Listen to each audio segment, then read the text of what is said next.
coming up next week. This will make or break us this week. We have 9 practices scheduled for 6 days coming up. And I always remind our team to remind you guys as well that you have 29 practices before you play the first game, and basically you have 24 the rest of the year. That's why there's such an emphasis on training camp. So our challenges are a young team and get them in game-like situations without the safety and getting guys banged up, which you see across the country every year. So that's the challenge we face. Very pleased with our first week. However, this is where it gets real. I'll answer your questions for you. We'll start off over to the left, Tim. Urban, we've asked you a lot about who the playmakers are going to be on this team. Has someone with an Evan Spencer type of skill set stood out to you yet? Evan Spencer's skill set, great. I think Paris Campbell has his qualities. Just is about as selfless as a guy. Him and Terry McLaurin have those kind of qualities. They're very good players, and I expect them to. This will be the first year they'll be major contributors. But I can see that in blocking. I can see that in special teams, and those two have those qualities. How important is it to have a guy like that? No, you have that guy like that. You're going to be very good. You should have multiple guys like that. We do. We have more than that. For those of you who don't know Evan Spencer, he was the captain of our team. Was named captain after the final 3 games. And we don't win those 3 games without Evan Spencer. And maybe wasn't making a catch in the end zone, but he was certainly getting people to the end zone. So that's what we're talking about. Right next door, Bill. Urban, you guys have had a pretty good track record of bringing in athletes and turning them into receivers, but you've talked a lot about Austin Mack.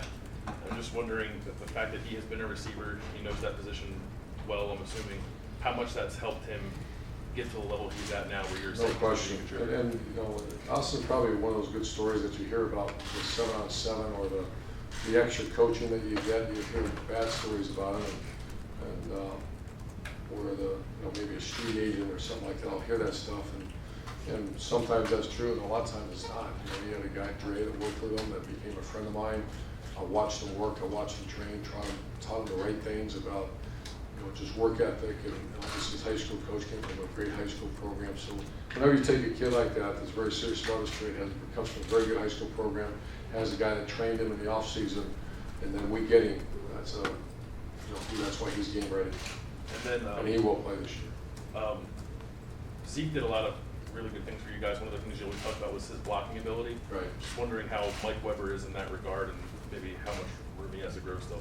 Yeah, right now it's Mike Weber and Curtis Samuel and Dontre Wilson and DeMario and Antonio Williams are fighting for that spot. But right now it's Mike and Curtis are our top 2 backs in the program, and they're not Zeke level yet. Curtis is pretty close, even for a guy that doesn't get as many reps at pass protection. But Mike's pretty good, and he won't play if he won't. That's something that's very important. He's a stand-up guy, so that's an awful high standard to hold him to, but that's what we're holding him to. Front row right, Austin. Urban, we were watching practice last Sunday, just seeing that 97 again and kind of the way he walked around looked familiar. Have you had any double takes? Walks, talks. Just trying to convince the post that one more will take him. Now that you've had him out there practicing for a week, what's reasonable to expect from him? Well, we are. I hate to use word patience because I'll never forget when I sent the text message to the Bosa family, John, Cheryl, and Joey, about Nick, and then Joey hit me back on a little group text and have patience. I simply said no. But we are being very patient with him. He hasn't been in full scrimmage situation yet. Just we're making sure that he's 100% sound, which it is. So we're just easing him in. And he, once again, came from an excellent high school program, very well coached, and he'll be game ready. Do you see him at end, or does he need to play inside? At end. It's still too early to tell, but he's a defensive end. Over here to the right, Brian. Urban, Taekwon Lewis and Darian Conley maybe didn't get as much attention last year with all the stars. I just wonder what do you see out of him this year with your outlook? Exceptional leadership. Our guys that count on every day in practice, and Gary on and both of them are playing at a very high level. Taekwon had the shoulder surgery. But Gary on is playing, he's playing at a high level right now, and so is Taekwon. Do you see Gary on there being that next kind of cornerback, NFL kind of guy that you guys Oh, sure. Yeah, he's an NFL corner someday. Front row middle, Dave. Depth-wise, what's your biggest concern as far as any position group, depth-wise? Well, let's see, well, not even us, we have 2 injuries. Darius Slade ruptured his Achilles, so he's going to be out for a year. And Malcolm Creechin has hurt his knee, wanted surgery on his knee, so he's out for 3 months, so those are 2 tough ones. With that said, the offensive line is obviously a concern with depth. That's for Burrell and Matt Burrell, Demetrius Knox have really got to come on, really come on. And Brandon Bowen has got a long way to go, but he's got to come on too. So you just have to get depth there. The defensive line is starting to materialize a little bit with depth. Those are obviously the 2 issues. Do you know who your punt returner is going to be yet, your primary punt returner? Dontre Wilson, I think, has it right now. And we're still watching Mr. Martin McCall. He's a pretty talented guy. And instead, been finalized. Right now, we play today at Dontre. And Dontre would be the kickoff returner as well. We started today, yeah. Second row right, Bill. Urban speed's always been characteristic. A lot of guys left. You got Wilson back. Who are the other, would you say, fastest guys? Speed. Fastest guy. They had Wilson, I assume, is the fastest. Wilson very fast. On receiver, we have some really fast guys. You know, Harris Campbell, Terry McLaurin, James Clark are legitimate sub 10.5 or 10.5 on meter guys. We have 4 corners that are playing at a very high level right now. They're fast. Denzel Ward's probably the fastest on the team. I think he was a state 200, he's DQ'd in the state 100, but he got the 200 meter championship. So he's legit track fast. And you got Damon Arnett, Darian Conley, and there's another one. Oh, Marshawn Lattimore's playing outstanding right now. So we have 4 legitimate bumper run corners. Front row right, Tim. Yeah, you touched on Austin Mack and Nick Bosa. Who else of those freshmen have caught your eye this week that you can see, you can project possibly playing? Probably a little bit too early still. I think Keandre is Michael Jordan for sure is playing this time. Keandre is a guy that we anticipate to play. Jason Went, the kid from Brooklyn, is a guy that might be a special teams guy for us.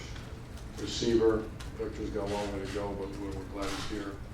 Jake Hausman has moved ahead of, he's pretty close to being in the mix. Yeah. So still early, but those are a couple of names. Got Coop, who's doing very well for us. Jordan Ford, I think, is going to play. Jordan Ford. And the other thing, this with injury situations, all that kind of stuff, do you find yourself taking it easy with these players, especially in the heat, et cetera? Y'all have those water breaks and stuff like that. What has changed even for this camp in that regard about watching the health? Oh, I'm a why guy. Why are we doing this drill? Why am I doing it? Put them in this situation. Why? And I have to answer those questions. I challenge my staff. At the end of the day, that's my responsibility. And there's never going to be a time that the safety of our players will be jeopardized. So the game is so much different than it was 10 years ago. All for the good as far as the amount of contact. Back-to-back contact days, hard ones we just don't do. Well, they're hard practices, but it's not the contact. So it's I have a whole team that's responsible for that. That's making Ryan's job as a sports performance team.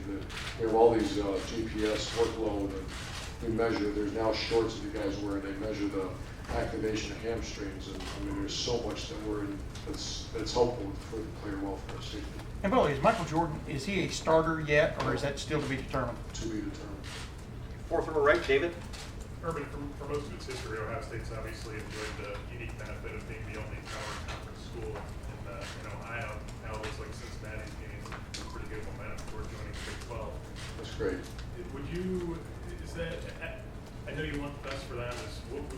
Are you conflicted at all having another? What would you think of having another? No, I'm a UC. I'm a graduate fan. I think they should be in the Big 12.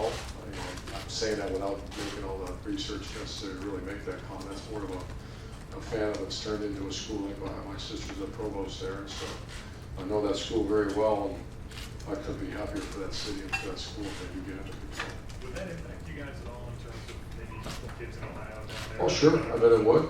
That's Big 12 is big business. Front row, Bill. Urban, could you give your analysis of yesterday's scrimmage? You look good. What issues do you have coming out of that? I'm pleased with the scrimmage. Usually don't say that on the first one. I'm pleased with the scrimmage. I'm just gonna be careful who I single out. I had champions on purpose, I didn't bring them in here because we did champions. I think the defense line's gaining a lot of momentum right now off the top of my head. And,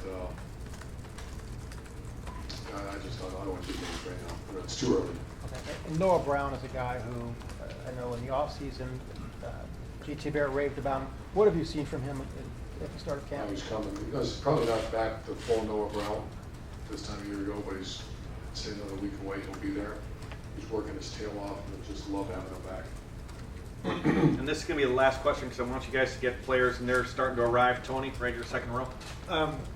This coming week, what are you looking for from the freshmen, knowing how difficult it's going to be for them? And is this where you really find out who's going to play this year? Well, this is the edge time. This is the first 8 practices or 9, whatever we had. That was every school in the country had 8 practices. We've had 1 double. I actually took off the shoulder pads the second part of the double.